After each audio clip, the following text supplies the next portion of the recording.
Hi everyone, and welcome to our next Keep in Touch installment. In this session, we're going to be talking about Know My Story. Know your student story. So of course, being a Keller education session, we're going to ask you to please stand up where you are. I'm going to be giving you a couple of seconds with music. You're going to take 10 really big steps and find a partner. Are you ready? And go.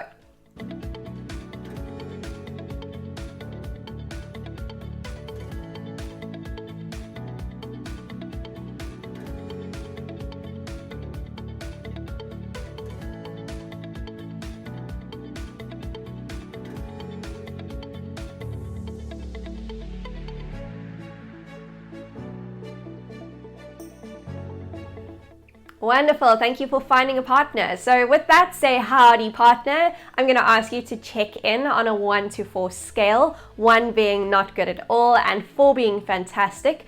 And then you are going to share with each other a highlight and something you're looking forward to in the day ahead.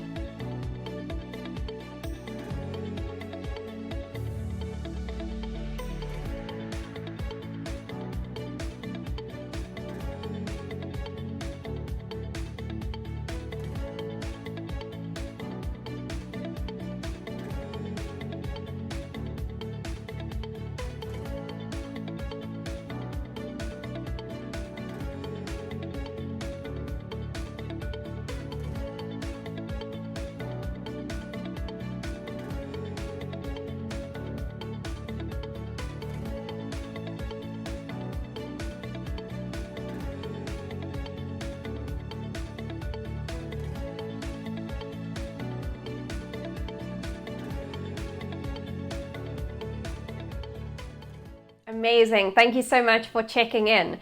So with that, we're going to dive straight into today's topic of Know My Story. Now I'm going to paint a little bit of a picture.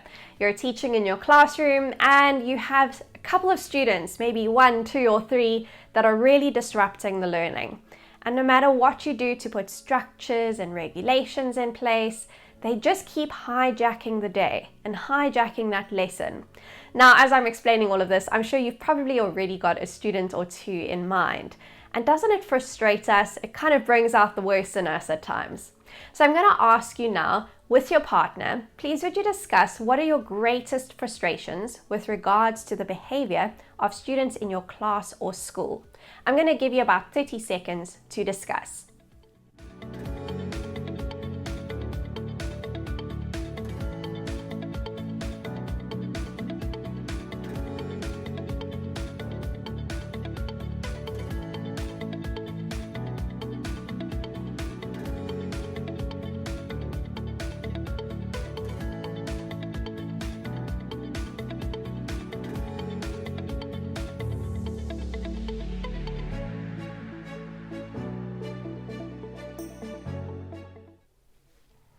Brilliant, thank you for answering that. And I'm sure you picked up some commonalities.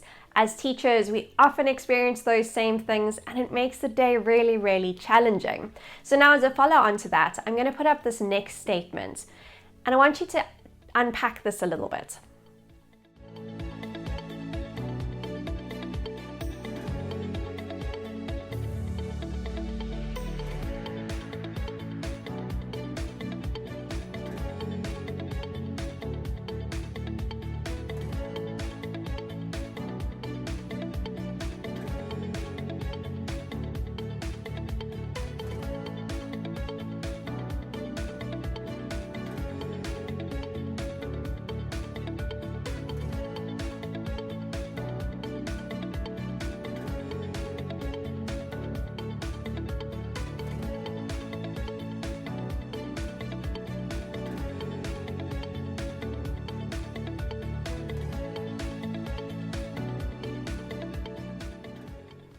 Brilliant. Thank you so much for talking through that statement. And you might have found it a little bit challenging. Maybe you agreed, maybe you disagreed. But really, it's completely true. Children are inherently good. They would behave if they could. So then why do they behave that way? And really, we're going to be focusing on these 2 key items. The first one is that all behavior is communication. And all behavior has 4 key functions. So let's unpack that a little bit.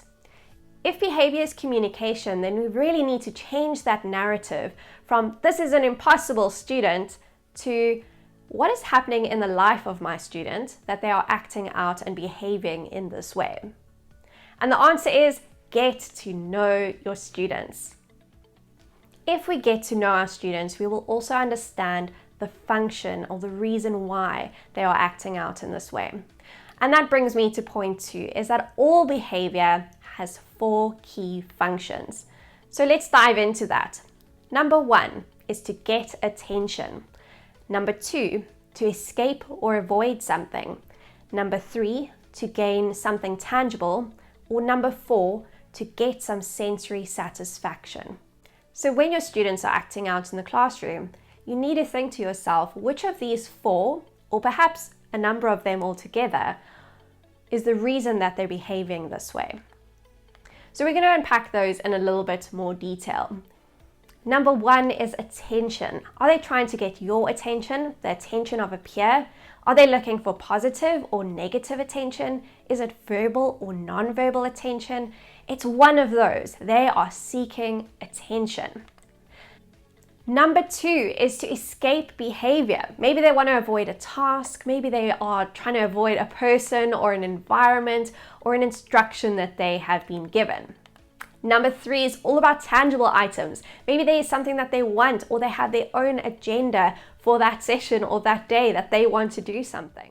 And then of course that last one is that they are seeking sensory satisfaction. They want to feel something, taste something, see something, do something. They are seeking satisfaction. So once again, think about every time you see a student acting out in some way, instead of looking at them and saying they are being impossible, which of those 4 functions are they trying to achieve? So keeping all of this in mind, with your partner, I want you to discuss now these questions on screen. The first question is, how much time is spent getting to know your students? And the second part to that question is, how much time do you spend to get to know that difficult student? It's often a lot easier to get to know people that you like immediately, right? But if you get to know the difficult students, that's where you're really going to see that difference and that connection. So with your partner now, I'm going to give you about 30 seconds to discuss these questions.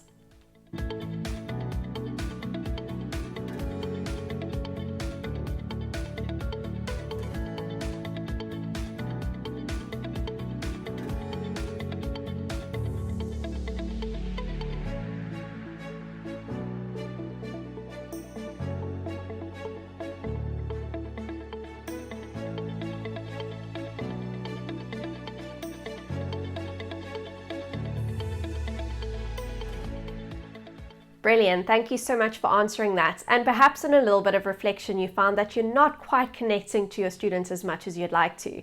With the daily load that you as a teacher are dealing with, that curriculum you need to get through, those admin tasks, it's really difficult to find time to just put everything aside and connect. But it is so important, and you're going to see a change in your classroom if you do that. So the next question I want to ask you is, going forward, based on all of this knowledge, what will you be doing differently to make sure you know every student in your class? So with your partner in these next 20 to 30 seconds, answer that question for me.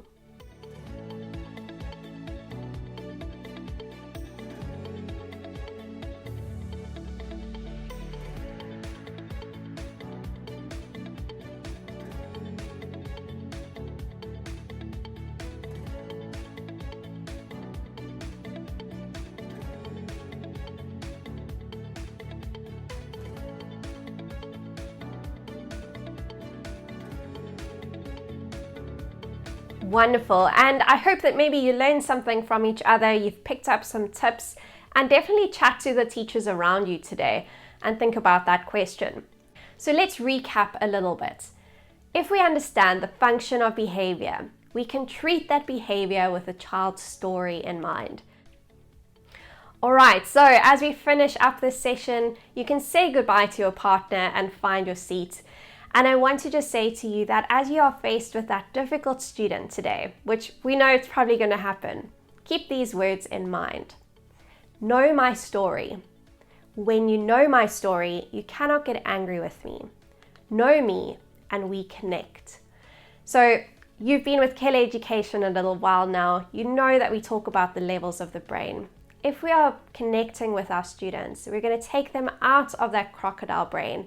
If they feel safe and loved, they are going to push up into that limbic brain and then go even further to that CEO, to that thinking brain. We're going to be seeing such a difference in our classroom by making a small adjustment like connecting and seeing behavior as communication rather than just trying to disturb the peace in your classroom. So as you go into this next week of trying these new activities and new things to really connect with your students, I wish you all the best. Please keep in touch with us if you have any follow-up questions. We'd absolutely love to hear from you. Goodbye and have a wonderful day.